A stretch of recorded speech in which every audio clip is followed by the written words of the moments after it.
Well, good afternoon. It's time for another cup of coffee with Mr. Larry. It's Tuesday afternoon, June the 29th. It's about, I can't see it, about 1:15, I think. I had my other eye done today, and I can mostly see. It's a little fuzzy because you can still got a little bit of medicine in it, I think. But I think it all went well, and I came home and took a nap, and thought I would continue our conversations with coffee with Mr. Larry. I think I put my glasses back on because I still am going to need cheaters. So let me ask you a question. Let me see if I can make it happen first. How many of you remember that phone? That is affectionately called these days the brick phone, and it was one of the early mobile phones that people used. I actually had a version earlier than that called a bag phone that you could carry around with you, and then I had one that was attached to inside of the car. Now, man, you had a mobile phone riding around in the car with you. You know, you were a pretty cool dude. So here's why I showed all of that to you is that back in the day, that technology worked great, and it is what we knew. But we've come a long way, baby, when you compare that to a new iPhone or a new Android phone. And so the technology that we use today for our communication is so much newer than it was 30, 40 years ago.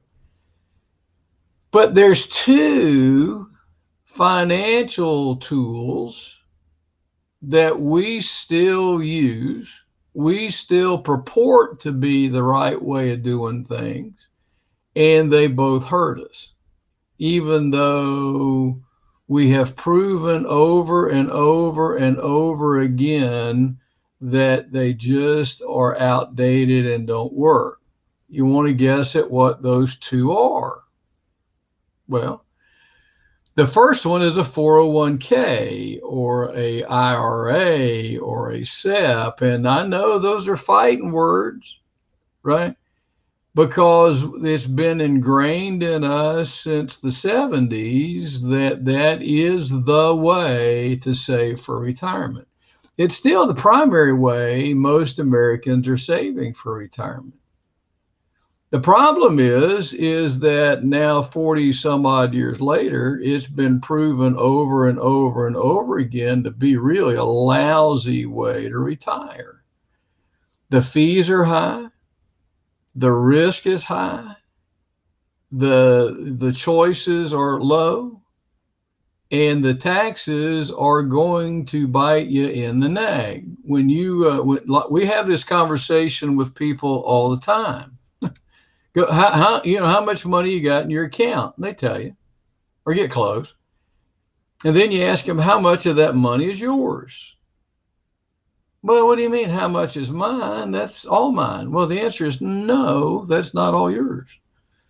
When you got a 401k or an IRA or a 403b or any of the qualified plans, you got a partner. And that partner was the IRS. And that partner is you're taking all the risk, you're putting up all the money, you're doing all the management. And at the end, your partner, the IRS, is going to step up and say, hey, thanks for playing. You now owe me this amount of money. And when you begin to take that money out of the account, which you have to do starting at age 72, when you begin to take that money out, you're going to have to pay your partner his portion of the investment. Well, the bad news is that it's going to be at whatever rate, whatever income tax rate that it will be when you go to take it out. Let me ask you, taxes going up or are they going down? Let me give you a hint. We're at the lowest tax rates we've been, brackets, at the lowest rates we've been in 50 years. And so there's really can't be, and we know they're going up in 5 years when the Trump law sunsets. Do you think they're going up then? Let me help you give you another little hint. We are $28 trillion in debt. We are printing money like like it's just going out of style. Do you think and oh, by the way, that $28 trillion doesn't count for the 150 plus trillion dollars that are in what's called unfunded liabilities. Promises that the federal government has made to its people. Medicare, Social Security, Medicaid, and the interest on the debt that we're currently paying. Listen, I'm only going to get to one of them today. So one of the technologies, one of the flawed things that we continue to be taught is how to save up for retirement. Tomorrow we'll tackle the other one. But today I want you to understand something. If the guy, Tom Bennett, the guy that created the 401k, the father of the 401k, went back later in his life, and you can still search him on Google, or you can see him on YouTube, and he has recanted. He says the worst thing he ever did. That the only people that got benefit out of that thing is Wall Street and the IRS. But there are better ways. That's the good news. There are better ways. But you can't just always listen to what the popular opinion are about qualified plans. So that's number one. Technology, we're still being taught. We're still being taught outdated, antiquated ways, and it's going to hurt. By the way, the average 401k, if this was such a good deal, the average 401k in America has only got about $120,000 in it. Well, how long can anybody live on that? Even with Social Security? Not real long. And even then, that ain't exactly life of the rich and famous, right?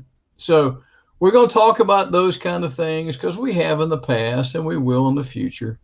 But the other thing we're going to talk about tomorrow, the other piece of broken, old-fashioned financial technology that hurts us, is the 30-year mortgage. So give you a little something to think about.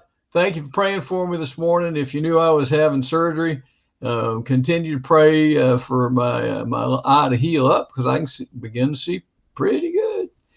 And good Lord willing, and the creek don't rise, I will see you tomorrow morning for another cup of coffee with Mr. Larry. Take care. God bless you. Take care. Bye-bye.